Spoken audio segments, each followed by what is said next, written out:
लिखो heading protein.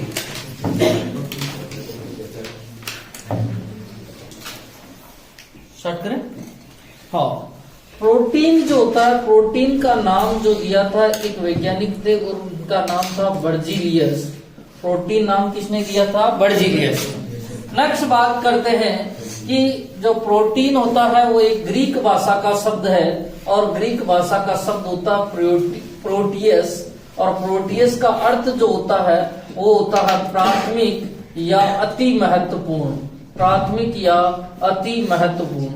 Protein हमारे शरीर के लिए प्राथमिक या अति महत्वपूर्ण होता है क्योंकि यह शरीर की वृद्धि, मरम्मत तथा अनुरक्षण के लिए आवश्यक होता है। अपन कहते हैं कि जो लंबाई होती है वो 5 से 16 वर्ष में सर्वाधिक होती है और उस समय जो है बच्चे को जो है प्रोटीन की सबसे ज्यादा रिक्वायरमेंट होती है। और अपन कहते हैं कि सबसे ज्यादा जो है शाकाहारियों के लिए प्रोटीन दालों में पाई जाती है और जो है नॉनवेज वालों के लिए मांस, अंडे में पाई जाती है। तो प्रोटीन अपने जीवन के लिए, वृद्धि के लिए, मरम्मत के लिए आवश्यक है। कोई के जो है किसी के चोट लग गई तो उसको जो है भरने के लिए तो वृद्धि, मरम्मत होगी और मरम्मत के लिए भी किसकी आवश्यकता होती है? प्रोटीन की। नेक्स्ट बात करते हैं कि सर प्रोटीन जो होता है वो क्या होते हैं? प्रोटीन अमीनो अम्लों के बहुलक होते हैं। प्रोटीन किसके बहुलक होते हैं? अमीनो अम्ल के बहुलक होते हैं। बहुत सारे अमीनो अम्ल मिलते हैं तो प्रोटीन का निर्माण होता है। अब ये जी वालों की क्वेश्चन था, प्रोटीन की इकाई का नाम लिखिए। अमीनो अम्ल क्या होता है? अमीनो अम्ल, ठीक है। या प्रोटीन के एकलक का नाम लिखिए, अमीनो अम्ल होता है। जैसे अपन बात करें कि जो शरीर की इकाई का नाम होता है कोशिका, वैसे ही प्रोटीन की इकाई का नाम क्या होता है? अमीनो अम्ल, ठीक है। कई बार अपने को पूछ लेवे कि आनुवंशिक पदार्थ डीएनए की इकाई, और डीएनए की इकाई का नाम होता है न्यूक्लियोटाइड। क्या होता है? न्यूक्लियोटाइड। और न्यूक्लियोटाइड 3 से बड़ा होता है, शर्करा, नाइट्रोजनी क्षार और फास्फोरिक अम्ल। एक होता है न्यूक्लियोसाइड और साइड किससे बना होता है? 2 से, नाइट्रोजनी क्षार और शर्करा से। नेक्स्ट बात करते हैं कि सर प्रोटीन जो होते हैं वो अमीनो अम्लों की बहुलक होते हैं। अब बात करें कि सर प्रोटीन का अपन वर्गीकरण करना चाह रहे हैं और प्रोटीन का जो वर्गीकरण करने का पहला जो आधार है वो आधार है संगठन के आधार पर। किसके आधार पे? संगठन के आधार पर। और संगठन के आधार पर जो प्रोटीन होता है वो 2 भागों में विभाजित होता है। एक होता है रेशेदार और एक होता है ग्लोबुलर प्रोटीन या दानेदार प्रोटीन होता है। एक होता है रेशेदार और रेशेदार को रेशे को इंग्लिश में क्या कहते हैं? फाइबर। तो इसी का नाम होता है फाइब्रस प्रोटीन। क्या नाम होता है? फाइब्रस प्रोटीन, ठीक है। और दूसरा जो प्रोटीन होता है वो होता है आपका गोलिकाकार, ठीक है। गोलिकाकार या ग्लोबुलर प्रोटीन होता है, ठीक है। गोलिकाकार प्रोटीन या ग्लोबुलर प्रोटीन। अब देखो अपन बात करें कि सर इन दोनों में फर्क क्या है। एक होता है रेशेदार और एक होता है गोलिकाकार। देखो नाम से ही पता चल रहा है इनकी जो संरचना होती है वो ऐसे रेशों के समान, और इनकी जो संरचना होती है वो क्या होती है? गोल। नाम से ये रेखीय संरचना में व्यवस्थित होते हैं जबकि ये कुंडली नुमा संरचना में व्यवस्थित होते हैं। पहला कि ये सब रेखीय अवस्था में होते हैं और ये कौन सी अवस्था में होते हैं? कुंडली नुमा। दूसरा, इन अणुओं के बीच में या इन रेशों के बीच में एक जो है बंध पाया जाता है, उस बंध का नाम है इंटरमोलिकुलर हाइड्रोजन बंध। इनमें कौन सा बंध पाया जाता है? इंटर। और इनमें जो हाइड्रोजन बंध पाया जाता है वो इंट्रामोलिकुलर हाइड्रोजन बंध पाया जाता है।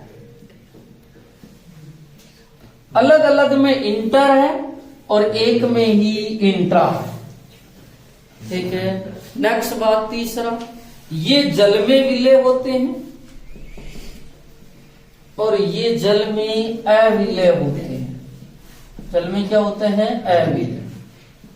ये जल में विलयशील होते हैं, सॉरी ये जल में अविलय होते हैं और ये जल में विलय होते हैं।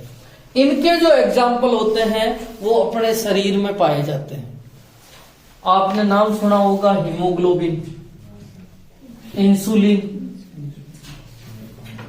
हीमोग्लोबिन और इंसुलिन, ये भी अपने शरीर में पाए जाते हैं, पर अपन व्यवहारिक रूप में इसका नाम नहीं लेते हैं। कोलेजन, मायोसिन, एक्टिन, आपने नाम सुना है एक्टिन, मायोसिन?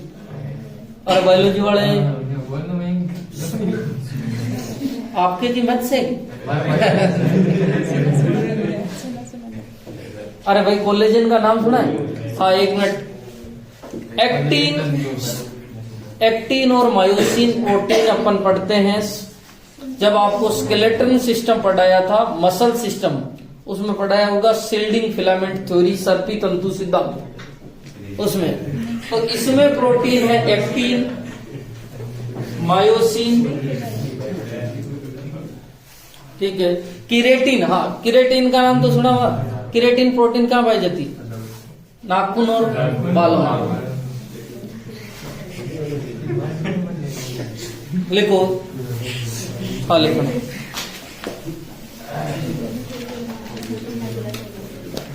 हाँ लिखना, पहला पॉइंट प्रोटीन में लिखो। प्रोटीन नाम बर्जीलियस ने दिया था। एक शब्द और दिया था, उत्प्रेरक शब्द, ये भी बर्जीलियस ने ही दिया था। प्रोटीन नाम बर्जीलियस ने दिया था। नेक्स्ट पॉइंट लिखना, यह, नेक्स्ट पॉइंट लिखो, यह ग्रीक भाषा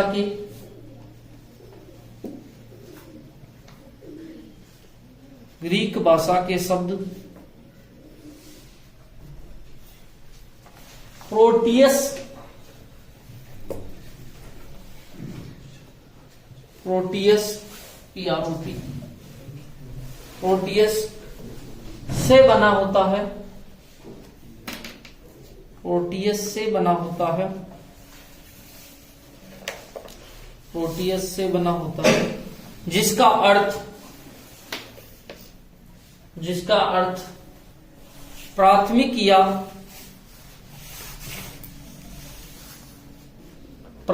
या अति महत्वपूर्ण होता है। जिसका अर्थ प्राथमिक या अति महत्वपूर्ण होता है। नेक्स्ट पॉइंट लिखना, प्रोटीन शरीर की वृद्धि,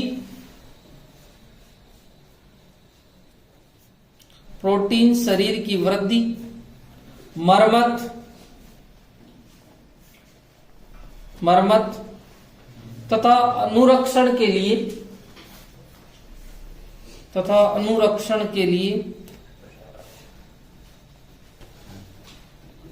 आवश्यक होते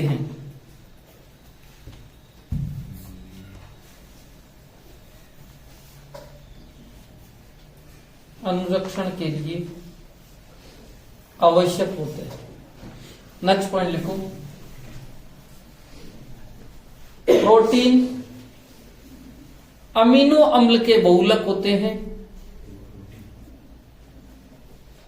प्रोटीन अमीनो अम्ल के बहुलक होते हैं।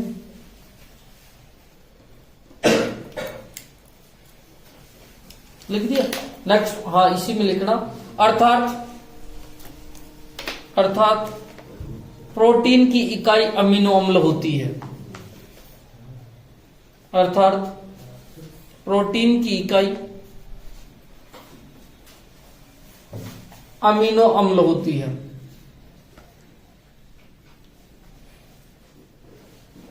प्रोटीन की इकाई अमीनो अम्ल होती है। नेक्स्ट हेडिंग लिखो, प्रोटीन का वर्गीकरण। और पहला जो वर्गीकरण है संगठन के आधार पर। प्रोटीन का वर्गीकरण, और वर्गीकरण में लिखना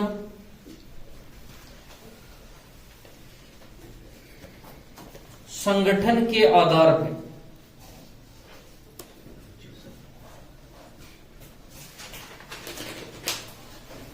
संगठन के आधार, और इसको दो भागों में बांट देना, एक तो रेशेदार और एक है गोलिकाकार।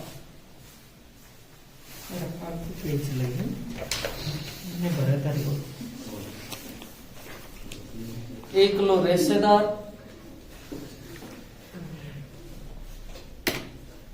रेशेदार को इंग्लिश में लिख देना फाइब्रस,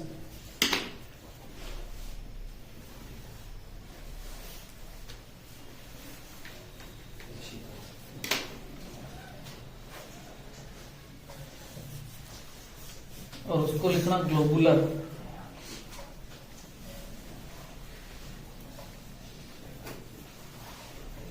अब अंतर लिखे,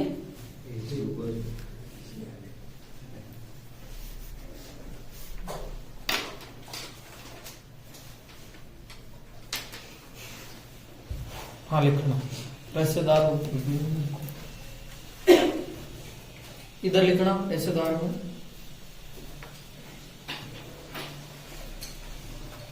लिखो। यह रेखीय अणुओं से बनी होती है, यह रेखीय अणुओं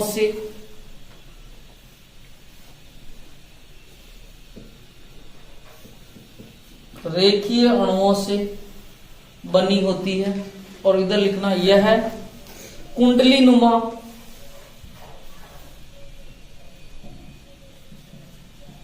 यह कुंडली नुमा अणुओं से बनी होती है।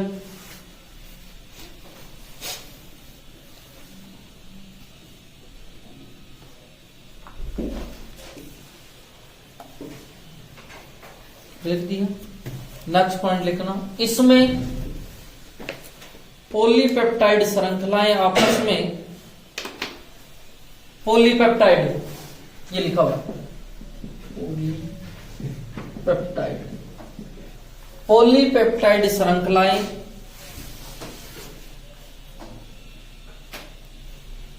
आपस में, पॉलीपेप्टाइड श्रृंखलाएं आपस में इंटरमोलिकुलर हाइड्रोजन बंध से, इंटरमोलिकुलर हाइड्रोजन बंध से जुड़ी होती है।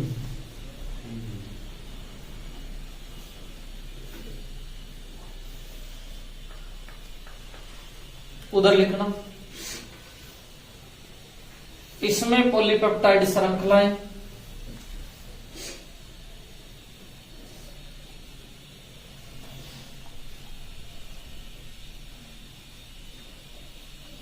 इसमें पॉलीपेप्टाइड श्रृंखलाएं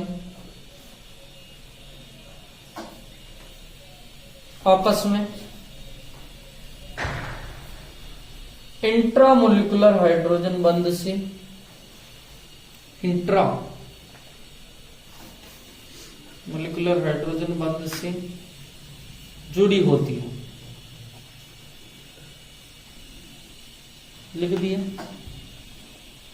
नेक्स्ट पॉइंट लिखना, यह जल में, इधर लिखना, यह जल में अविलय होते हैं, यह जल में अविलय होते हैं।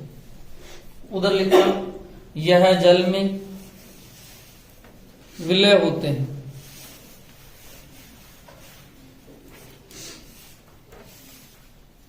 लिख दिया। नेक्स्ट पॉइंट लिखना है, अब देखो इनका जो कार्य होता है जंतु ऊतकों का संरचनात्मक भाग बनाना,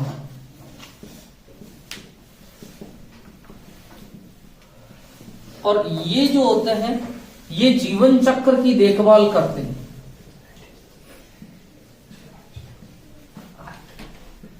कुल मिला के मैं कहूं ये तो बॉडी बनाने के काम में आते हैं और ये उसकी रिपेयरिंग करने के काम में आते हैं, देखभाल करने। तो लिखना, यह जंतु ऊतकों का संरचनात्मक भाग बनाते हैं। जंतु ऊतकों का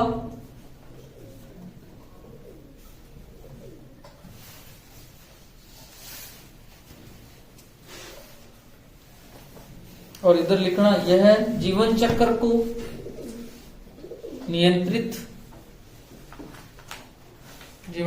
नियंत्रित तथा उसकी देखभाल करते हैं।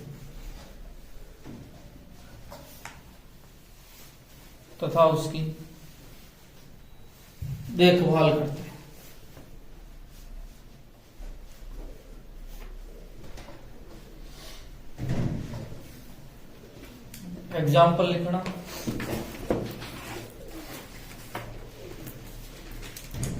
इधर लिखना एक्टीन,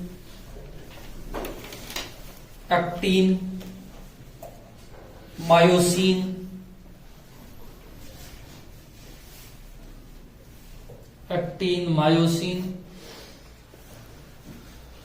केरेटिन और कोलेजन।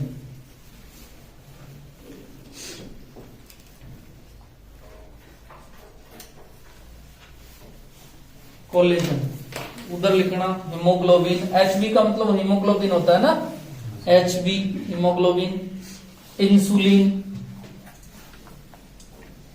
और एक और लिखना एल्बुमिन प्रोटीन।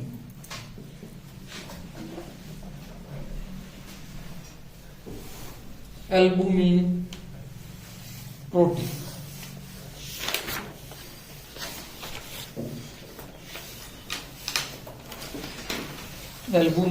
प्रोटीन। हाँ, अमीनो अम्ल किसे कहते हैं? प्रोटीन की एकलक इकाई को क्या कहते हैं? अमीनो। प्रोटीन की एकलक इकाई को अमीनो अम्ल कहते हैं। पहला पॉइंट तो ये हो गया कि प्रोटीन की एकलक इकाई को क्या कहते हैं? अमीनो। दूसरा पॉइंट है, यह अपन कह सकते हैं कि अमीनो अम्लों के जो है बार बार रिपीटेशन से किसका निर्माण होता है? प्रोटीन का। भाई, एकलक इकाइयों की बार बार पुनरावृत्ति से बहुलक का निर्माण होता है, वैसे ही अमीनो अम्लों की बार बार रिपीटेशन से किसका निर्माण होता है? प्रोटीन का। क्योंकि प्रोटीन एक बहुलक है, जबकि एकलक कौन है? अमीनो। इसमें दो समूह पाए जाते हैं, एक तो एमिनो समूह, और अमीनो समूह होता है NH2, तथा एक समूह होता है कार्बोक्सिलिक एसिड अर्थात कार्बोक्सिलिक समूह, और कार्बोक्सिलिक समूह होता है COOH। क्या होता है? COOH। अब एक अमीनो अम्ल की बात करूं, सामान्य एक अमीनो अम्ल की संरचना की बात करें तो अपन बात कर सकते हैं, इसका होता है NH2 RCH C double bond OH। ये एक अमीनो अम्ल है।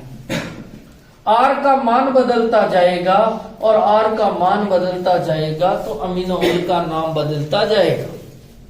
यदि R का मान H हो तो उस अमीनो अम्ल का नाम ग्लाइसिन होता है। ऐसे अलग अलग कुल जो होते हैं वो 20 अमीनो अम्ल है। कुल कितने अमीनो अम्ल है? 20। कुल 20 अमीनो अम्ल है, और 20 अमीनो अम्ल की जो है अलग अलग तरीके से इनका जुड़ाव होकर या व्यवस्थित होकर बहुत सारे प्रोटीन का निर्माण करते हैं। टोटल तो 20 ही है, पर अलग अलग जो है तरीके से जुड़ते हैं। पहले जो है रिपीटेशन सिंपल तरीके से हो सकता है, फिर उनका डबल तरीके से, ठीक है, और ये जुड़कर हजारों प्रकार के प्रोटीन का निर्माण करते हैं।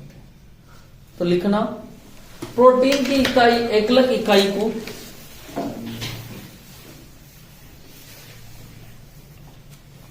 प्रोटीन की एकलक इकाई को अमीनो अम्ल कहते हैं।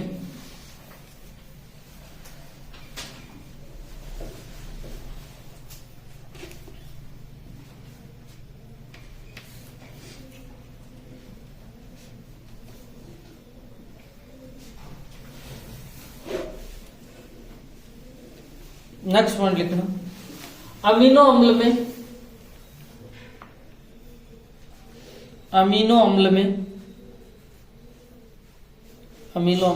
NH2 समूह, NH2 और NH2 को क्या कहते हैं भैया, एमिनो समूह। NH2 के आगे लिखना अमीनो समूह, तथा COOH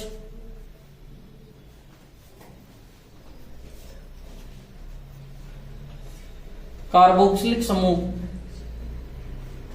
उपस्थित होता है।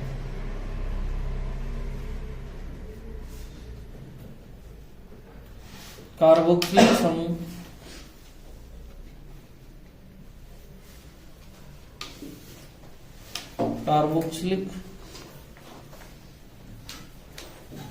उपस्थित होता है। नेक्स्ट पॉइंट लिखना, कुल 20 अमीनो अम्ल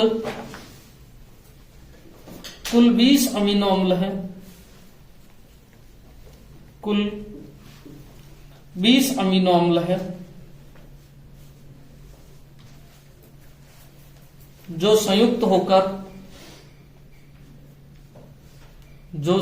होकर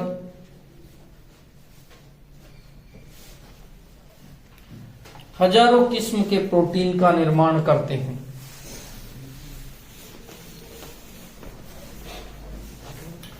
जो संयुक्त होकर हजारों किस्म के प्रोटीन का निर्माण करते हैं। लिख दिया। हाँ, ये संरचना बना लो। इसमें अपने को ध्यान रखना, आर का मान बदलने पर अमीनो अम्ल का नाम बदल जाता है। ये तो सामान्य अमीनो एसिड है, जैसे एल्कोहल को सामान्य अपन कहते हैं ROH, जैसे अमीनो अम्ल होता है NH2 RCH TWH। आर का मान बदलने पर अमीनो अम्ल का नाम बदलता है।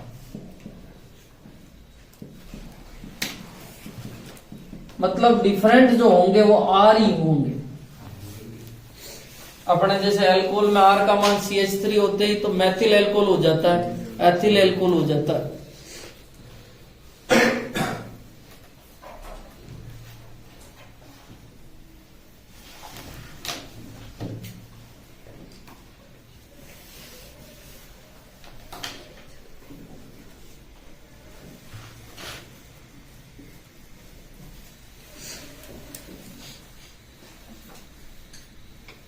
नेक्स्ट हेडिंग लिखना, अमीनो अम्ल का वर्गीकरण।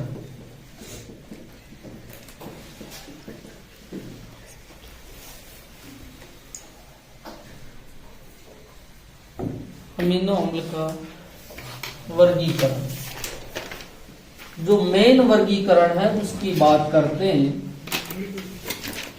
एक होता है आवश्यक अमीनो अम्ल और एक होते हैं अनावश्यक अमीनो अम्ल। एक होते हैं आवश्यक अमीनो अम्ल और एक होते हैं अनावश्यक अमीनो अम्ल।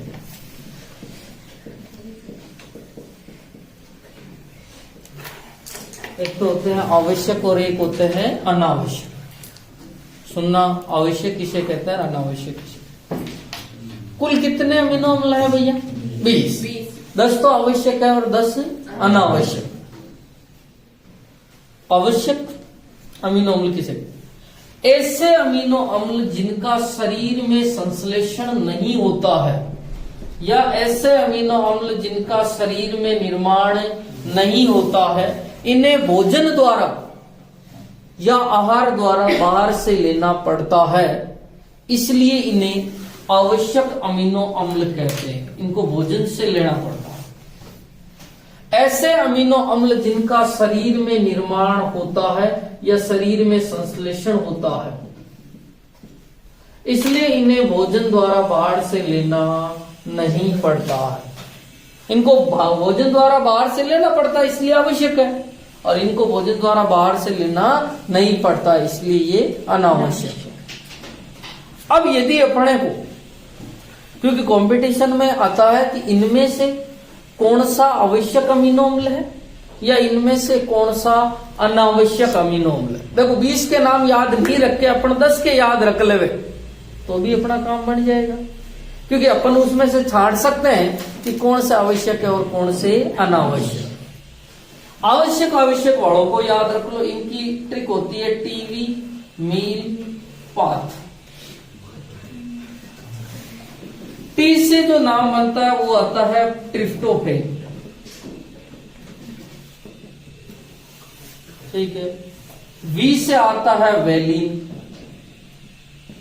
एम से आता है मिथियोनिन, आई से आता है आइसोल्यूसिन,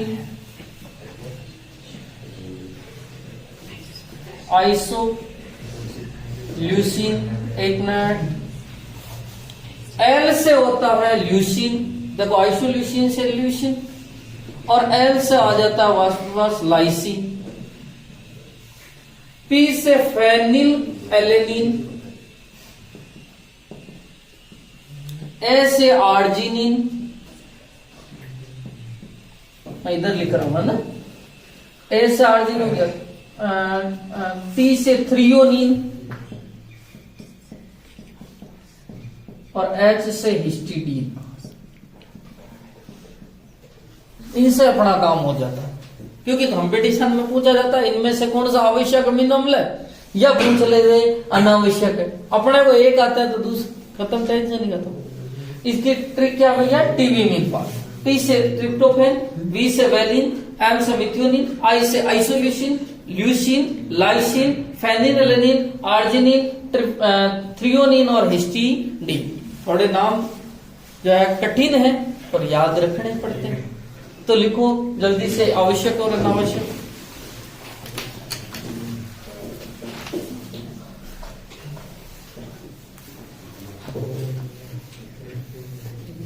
लिखना, एक तरफ आवश्यक और एक तरफ अनावश्यक। आवश्यक को इंग्लिश में कहता है असेंशियल और इनको कहता है नॉन असेंशियल। आवश्यक लिखना, ऐसे अमीनो अम्ल, ऐसे अमीनो अम्ल जो शरीर द्वारा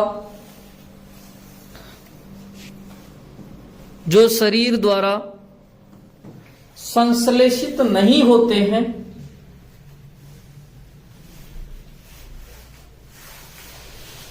जो शरीर द्वारा संश्लेषित नहीं होते हैं, इन्हें भोजन द्वारा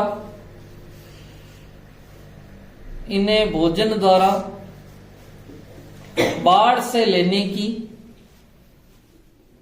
इन्हें भोजन द्वारा बाहर से लेने की आवश्यकता होती है।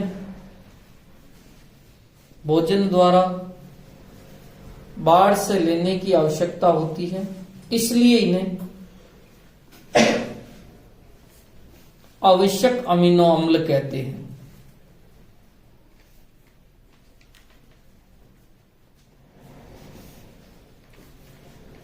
इसलिए इन्हें आवश्यक अमीनो अम्ल कहते हैं। उधर लिखना, ऐसे अमीनो अम्ल जिनका शरीर में संश्लेषण होता है, ऐसे अमीनो अम्ल जिनका शरीर में संश्लेषण होता है, शरीर में संश्लेषण होता है, इन्हें भोजन द्वारा बाहर से लेने की आवश्यकता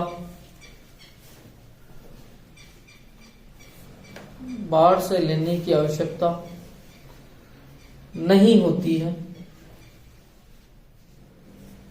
इसलिए इन्हें अनावश्यक अमीनो अम्ल कहते हैं।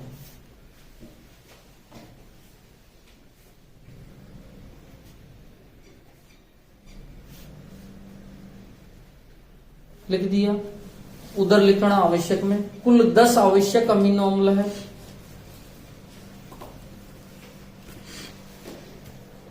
दस आवश्यक अमीनो अम्ल है और इधर भी लिखना कुल 10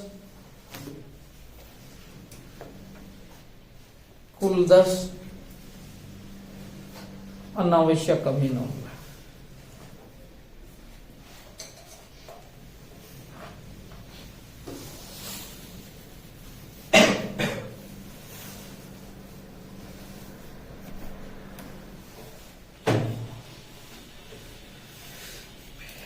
लिख दिए?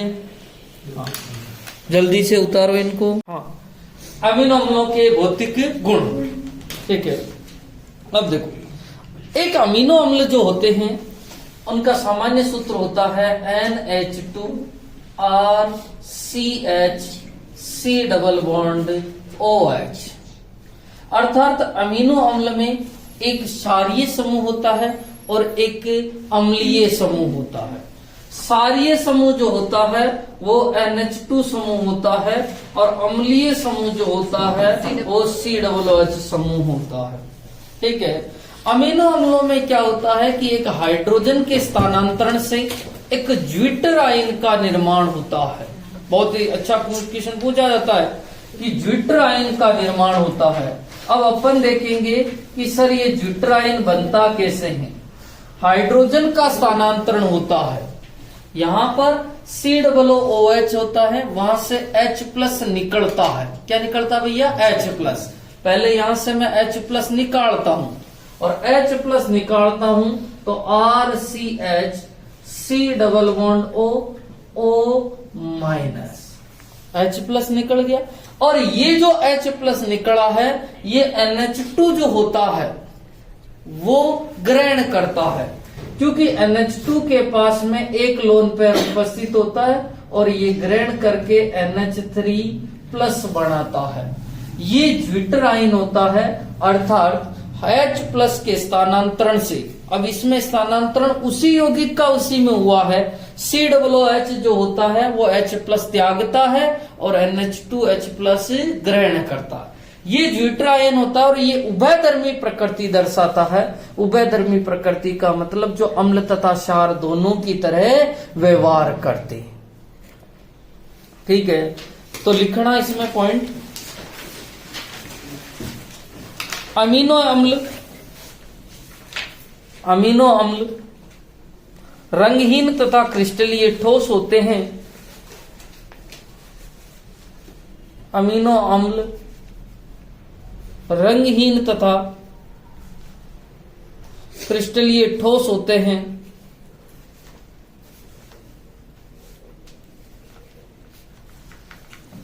नेक्स्ट पॉइंट लिखना, ये अम्ल क्षार तथा जल में विलय होते हैं।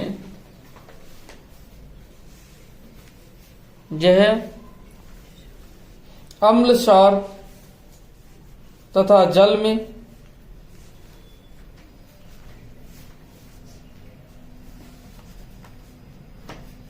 विलय होते हैं। नेक्स्ट पॉइंट लिखना, इनकी प्रकृति एम्फोलाइट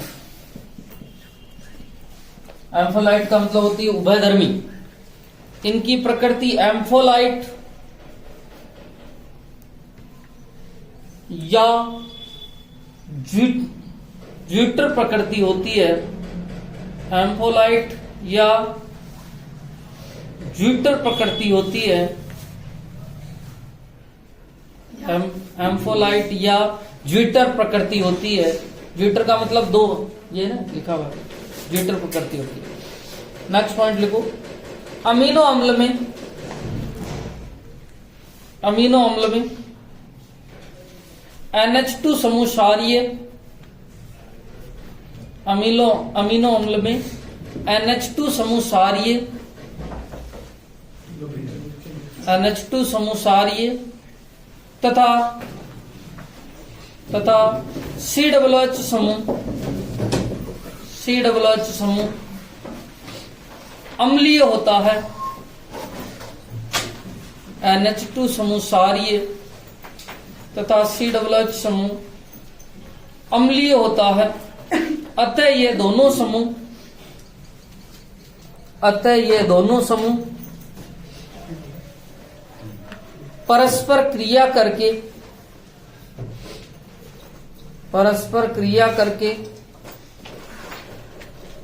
आंतरिक लवण का निर्माण करते हैं।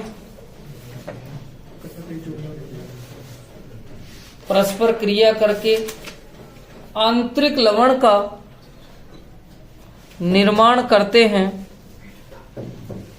आंतरिक लवण का निर्माण करते हैं, जिसकी द्विध्रुवीय संरचना होती है, जिसकी द्विध्रुवीय संरचना होती है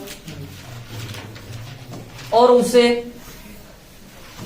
उसे ज्विटर आयन कहते हैं, और उसे ज्विटर आयन कहते हैं।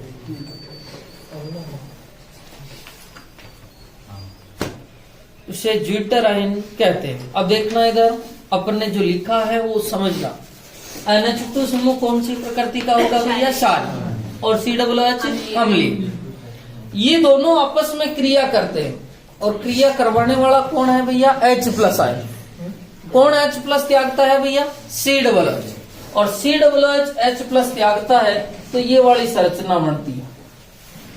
H+ त्याग के यही बनेगी, क्योंकि H+ त्यागेगा, OH बंध टूटेगा, और OH बंध टूटेगा तो माइनस किस पे आएगा भैया? ऑक्सीजन। और इस पे किस क्या आएगा? H+। ये H+ निकल गया।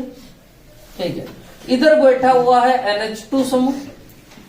ठीक है, और NH2 समूह ने कहा अपने पास में सर एक लोन पेयर उपस्थित है। क्या उपस्थित है भैया? Lone pair. और लोन पेयर उपस्थित है, H+ आया कि अपने पास कुछ नहीं है, अपन जीरो बैलेंस है। ठीक है, क्योंकि एक इलेक्ट्रॉन था और एक इलेक्ट्रॉन ही ऑक्सीजन ने ले लिया।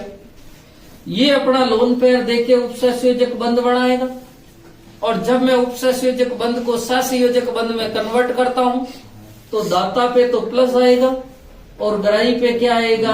माइनस। तो इस पे प्लस और माइनस दोनों उदासीन हो गए। क्या बन गया भैया? NH3+। यही तो बनाया मैंने, NH3+ और C+O-। इसको कौन सा आयन कहते हैं? ज्विटर। इसकी एम्फोलाइट या उभयधर्मी प्रकृति होती है। उभयधर्मी का मतलब होता है जो अम्ल तथा क्षार दोनों की तरह व्यवहार करता है, उसे उभयधर्मी प्रकृति कहते हैं। और ब्रॉन्स्टेड एंड लोरी कहता है कि सर, ब्रॉन्स्टेड एंड लोरी जो है वो कहता है कि अम्ल वो होते हैं जो H+ त्यागते हैं, और क्षार वो होते हैं जो H+ ग्रहण करते हैं। देखो, इसने H+ त्यागा था और इसने H+ ग्रहण किया।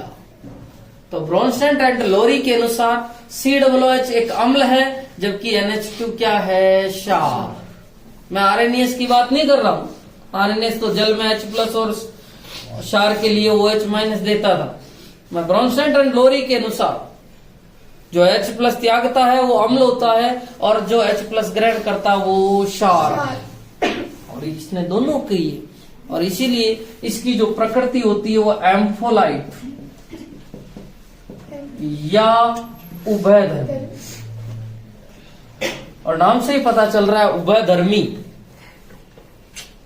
ठीक है, उभयधर्मी। जैसे अपन ने पढ़ा था उभयदंतुक लिगेंड, जिनमें दोनों दाता परमाणु होते हैं, वैसे उभयधर्मी में दोनों ही नेचर है, अम्ल भी है और क्षार भी, दोनों की तरह व्यवहार कर रहा है। और इसी को कौन सा आयन कहते हैं? ज्विटर। कौन सा आयन कहते हैं? ज्विटर। एक और पॉइंट आता है कि ग्लाइसिन को छोड़कर बाकी सभी अमीनो अम्ल जो होते हैं वो प्रकाशिक सक्रिय होते हैं, अर्थात उनमें किरेल कार्बन होता है। प्रकाशिक सक्रिय कहने का मतलब उनमें किरेल कार्बन है। ग्लाइसिन को छोड़कर 19 जो होते हैं अमीनो अम्ल, उनमें किरेल कार्बन होता है। केवल और केवल किस में नहीं होता है? ग्लाइसिन। तो सर देखा जाए कि ग्लाइसिन है कौन सा?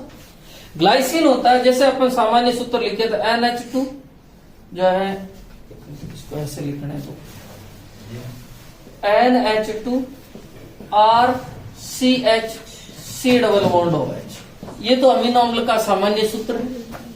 क्या है भैया? सामान्य सूत्र। ठीक है, अब देखो मैंने क्या, आर का मान बदलता जाएगा तो अमीनो अम्ल बदलता जाएगा, पर ग्लाइसिन के लिए जो होता है, और ग्लाइसिन के लिए होता है आर बराबर एच। आर का मान क्या है, एच। अब देखो ये क्या किरेल कार्बन है क्या? किरेल कार्बन किसे कहते हैं? ऐसा कार्बन जिसकी चारों संयोजकताएं अलग अलग। क्या इसकी चारों संयोजकताएं अलग अलग है? नहीं सर। ग्लाइसिन के अलावा, अर्थात ग्लाइसिन को छोड़कर बाकी 19 अमीनो अम्ल में किरेल कार्बन होता है, अर्थात तो प्रकाशिक सक्रिय होते हैं। ग्लाइसिन कभी प्रकाशिक सक्रिय नहीं होता। समझ में आया? तो पहले तो आप जो पॉइंट लिखाया था उसमें ये बढ़ो, फिर अपन ये पॉइंट लिखाते हैं।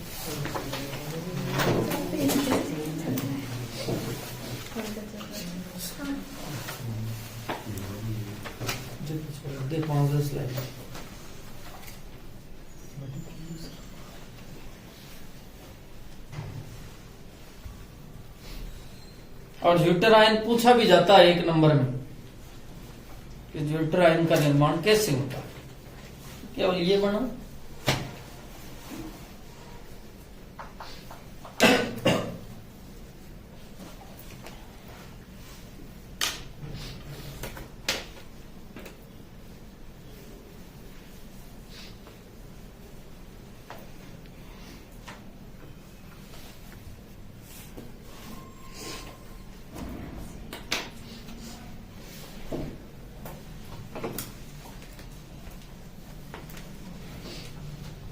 इसमें किसका स्थानांतरण हुआ था भैया? H प्लस का। किसका हुआ था? H प्लस का।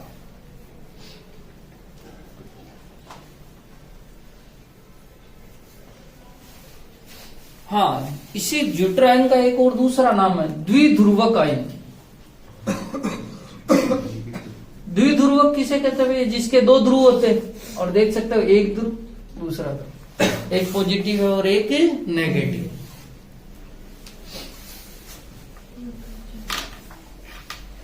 दिखाया हुआ है अंदर में। नेक्स्ट पॉइंट लिखो, ग्लाइसिन को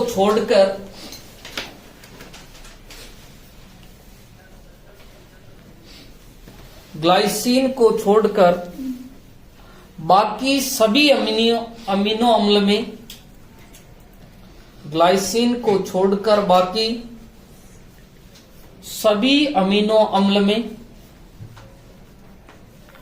किरेल कार्बन होता है। बाकी सभी अमीनो अम्ल में किरेल कार्बन होता है, अर्थात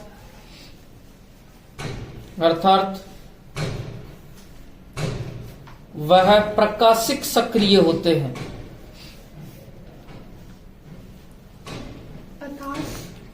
अर्थात वह प्रकाशिक सक्रिय होते हैं। अर्थात वह क्या होते हैं? प्रकाशिक सक्रिय। ग्लाइसिन की संरचना बना लो, ये वाले ग्लाइसिन की संरचना है। आपको कोई पूछ ले कि कितने अमीनो अम्ल प्रकाशिक सक्रिय होते हैं, और बोलो प्रकाशिक सक्रिय 19 और प्रकाशिक अक्रिय 1, अर्थात जिसमें किरेल कार्बन नहीं। सक्रिय का मतलब कि जिसमें किरेल कार्बन है।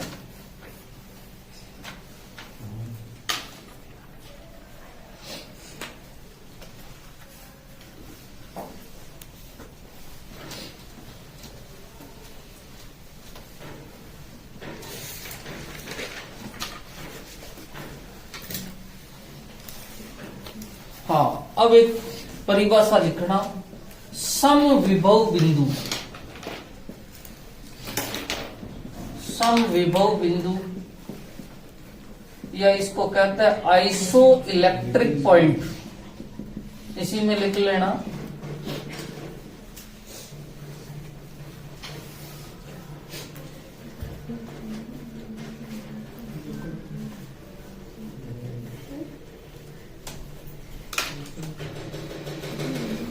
समविभव बिंदु या आइसो इलेक्ट्रिक पॉइंट। देखो क्या होता है समझ लें। समविभव बिंदु किसे कहते हैं? जैसे कोई मैंने विलयन बनाया अमीनो अम्ल का, विलयन को मैंने पात्र में भर दिया और मैं एक एनोड लगाता हूं और एक कैथोड, ठीक है। अब कितनी पीएच का भरूं, ठीक है, जिससे कि अमीनो अम्ल किसी भी इलेक्ट्रोड की तरफ गमन नहीं करे। विलयन की वह पीएच जिस पर विद्युत विभव लगाने पर अमीनो अम्ल किसी भी इलेक्ट्रोड की तरफ गमन नहीं करता। जैसे मैंने pH 7 का विलयन बनाया और pH 7 का विलयन बनाया और विलयन भर दिया। अब अमीनो अम्ल न तो इसकी तरफ जा रहा है न इसकी तरफ, तो इसका समविभव बिंदु कितना हो गया? 7। समझ में आया? तो समविभव बिंदु का मतलब किसी भी इलेक्ट्रोड की तरफ गमन नहीं करे। विलयन की वह पीएच जिस पर विद्युत विभव का मतलब उसमें इलेक्ट्रोड लगाएंगे, एक एनोड होगा और एक कैथोड। विद्युत विभव लगाने पर विलयन किसी भी इलेक्ट्रोड की तरफ गमन नहीं करता है, उसे समविभव बिंदु कहते हैं। तो लिखना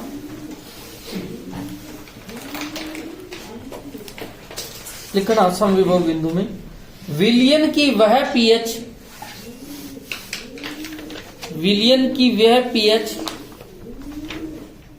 जिस पर विद्युत विभव लगाने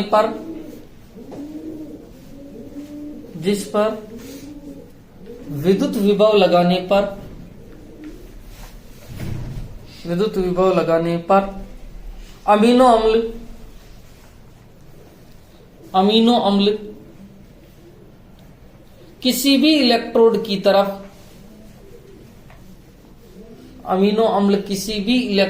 तरफ गमन नहीं करता है, किसी भी इलेक्ट्रोड की तरफ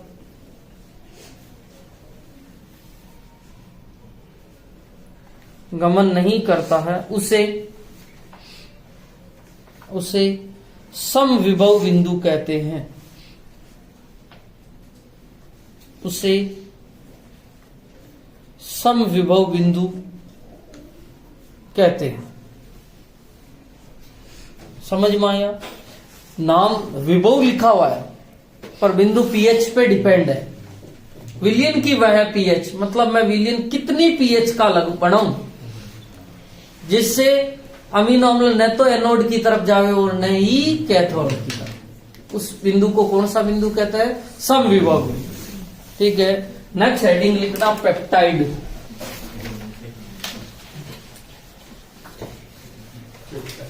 नेक्स्ट हेडिंग लिखना पेप्टाइड।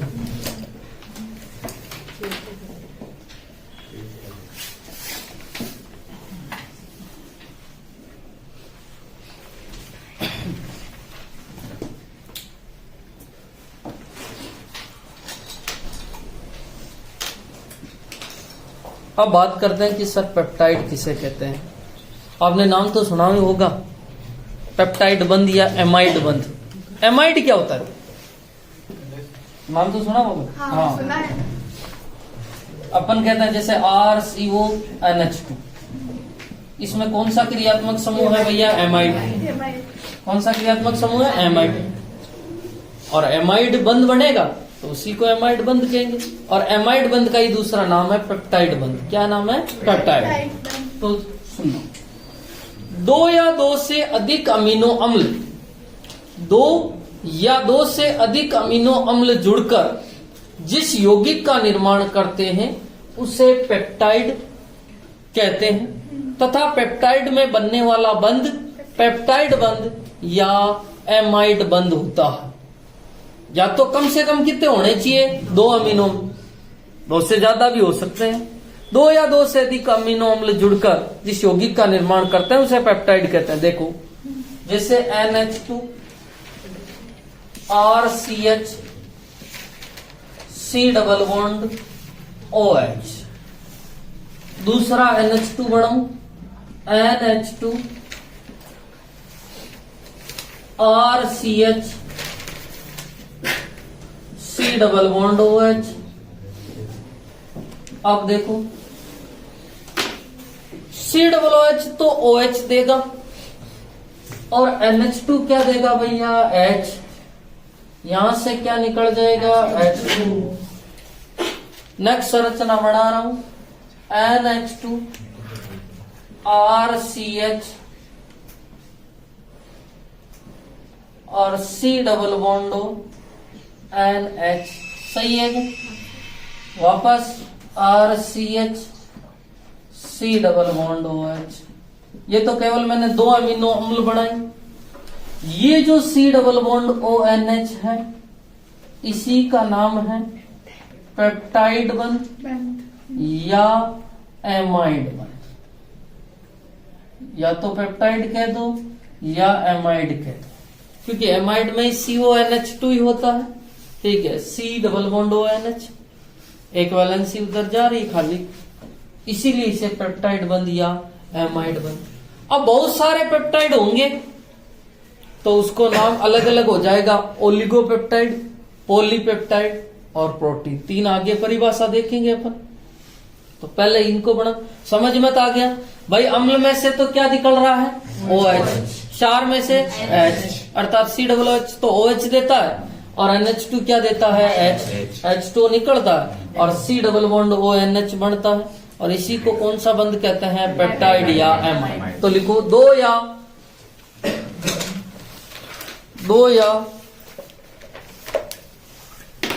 2 से अधिक अमीनो अम्ल जुड़कर 2 या 2 से अधिक अमीनो अम्ल जुड़कर बने यौगिकों को पेप्टाइड कहते हैं।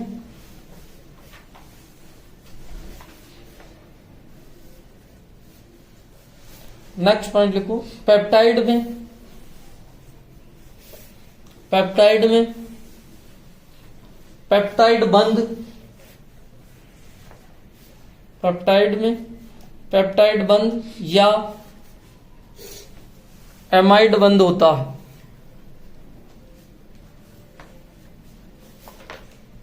ओके, हाँ 1 मिनट, ऐसा तो लिखाने की जरूरत नहीं ना, C डबल OH से OH और ये तो दिख रहा है अपने को। लिखो जल्दी से।